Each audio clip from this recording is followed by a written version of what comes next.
ஓம் சாய்ராம்.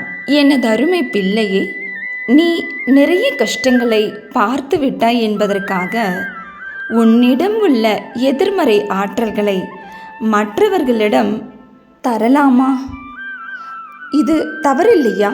நான் சொல்வது என்ன என்பது உனக்கு புரிகின்றதா? நீ ஆறுதலை அடுத்தவர்களிடம் தேடுகின்றாய். தயவு செய்து உனது ஆறுதலை அடுத்தவர்களிடம் தேடாதே.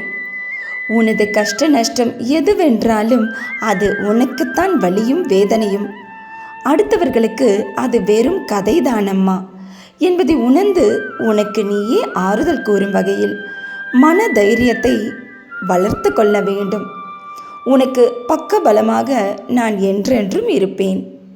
மேலும் உன்னிடம் இருக்கும் எதிர்மறை ஆற்றலானது மற்றவரிடம் செல்லும் பொழுது அவர்களை மட்டுமல்லாத அவர்களை சுற்றி இருப்பவர்களையும் தாக்கக்கூடும். இது மேன்மேலும் உன்னை சுற்றி இருப்பவரை தாக்கக்கூடும். அந்த எதிர்மறை ஆற்றலானது உனக்கே 10 மடங்காய் திரும்ப வரும். எப்பொழுதும் நேர்மறையான சொற்களை மட்டுமே உன்னை சுற்றி இருப்பவரிடம் பயன்படுத்து, எதிர்மறை ஆற்றல்களை அல்ல. புரிந்ததா? மேலும் நீ எந்த அளவுக்கு நல்ல சொற்களை பேச தொடங்குகின்றாயோ அதுவே உனக்கு 10 மடங்காய் நல்லதாய் நடக்கும் என்பதை புரிந்து செயல்படு. அந்த நல்லது உனக்கு மட்டுமல்லாது உன்னை சுற்றி இருப்பவருக்கும் நடக்க தொடங்கும்.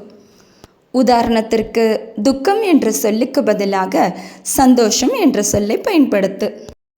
கடினம் என்ற சொல்லுக்கு பதிலாக எளிதாக உள்ளது என்று பயன்படுத்து.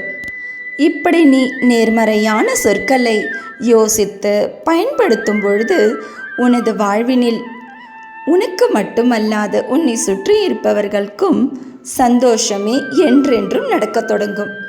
நல்லதோ கெட்டதோ நகர்ந்து கொண்டே இரு. இன்பம் வந்தால் ரசித்து கொண்டே செல், துன்பம் வந்தால் சகித்து கொண்டே செல். வாடினால் வருத்தம் தானே வரும். நிற்காமல் ஓடுவதுதான் உனக்கு பொருத்தமான செயலாகும். ஓடிக்கொண்டே இரு.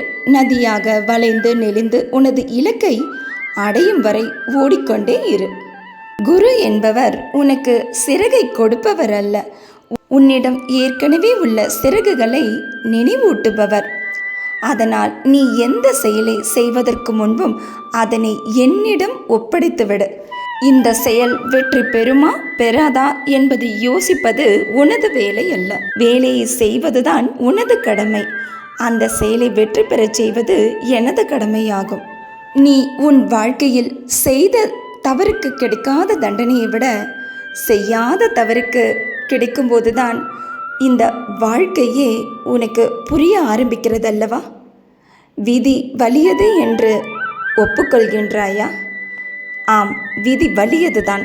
ஆனால் அந்த விதியை விட பெரியவன் உனது சாய் அல்லவா? என்றுமே உனக்கு இந்த சாய் துணையாகவே இருப்பேன். துணையாக இருந்து உனது அனைத்து கனவுகளையும் வெற்றி பெறச் செய்வேன். இது எனது சத்திய வாக்காகும். உனக்காக முடிவு செய்யப்பட்ட ஒன்று உன் கற்பனைக்கு எட்டாத உயரத்தில் அது இருந்தாலும் அது நிச்சயமாய் உனக்கு கிடைத்தே தீரும். ஆனால் பொறுமையோடு இருப்பதுதான் உனது வேலை அம்மா. சில நேரங்களில் நீ சிறந்ததை பெறுவதற்கு முன்பு சில மோசமானவற்றை நீ சந்திக்க வேண்டிதான் வரும். இதுதான் வாழ்க்கை, இதுதான் நீதியும் கூட. உன் வாழ்க்கையை நீ எந்த அளவிற்கு அலட்சியமாக நடத்துகின்றாயோ அந்த அளவுக்கு மோசமான விளைவுகளையும் சந்திப்பாய் என்பதை இன்று உணர்ந்து கொண்டாயா?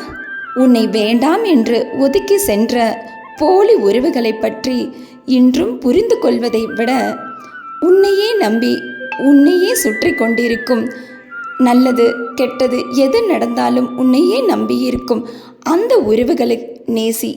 அந்த உறவுகளுக்காக வாழ உன் வாழ்க்கையோடு போராடு. அந்த உறவை நேசி. உன்னை ஒருபோதும் என்றென்றும் காயப்படுத்தாது. இறக்கப்படுபவன் ஏமாந்து போகலாம், ஆனால் தாழ்ந்து போவதில்லை. ஏமாற்றுபவர்கள் வெற்றி பெறலாம், ஆனால் கடைசி வரை அவர்கள் சாதிக்கப் போவதில்லை. என் பிள்ளையான நீ சாதிக்க பிறந்த குழந்தை. அப்படி இருக்க இப்படி துவண்டு போகலாமா? எழுந்துரு, எழுந்து போராடு. உன் வாழ்க்கைக்காக போராடாமல் என்னிடம் வெற்றியை பற்றி என்றுமே கேட்காதே.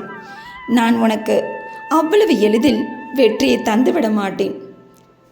ஆனால் நீ உன் வெற்றியை நோக்கி ஒரு அடி எடுத்து வைத்தாலே போதும். உனக்காக நான் 99 அடியை எடுத்து வைப்பேன் உனது வெற்றிக்காக. இன்னும் சற்று நேரத்தில் நீ அழுது என்னிடம் வேண்டி கேட்ட பணத்தொகை ஒருவர் மூலம் உனக்கு கிடைக்கும். நீயும் உன் குடும்பமும் சந்தோஷமாக வாழ்வீர்களாக. இன்றும் என்றும் என்றென்றும் உன் சாயப்பா உன் அருகினில். வாழ்க வையகம், வாழ்க வளமுடன். ஜெய் சாய்ராம்.